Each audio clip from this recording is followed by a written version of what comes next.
നമസ്കാരം, കലിക പ്ലസിലേക്ക് സ്വാഗതം.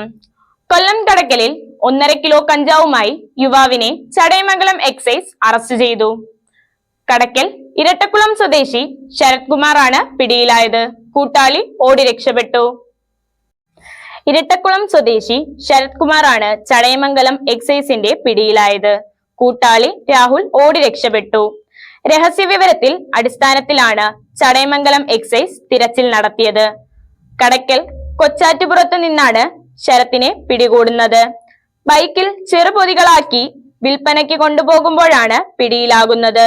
ചടയമംഗലം എക്സൈസ് കേസെടുത്ത് പ്രതിയെ കസ്റ്റഡിയിലെടുത്തു.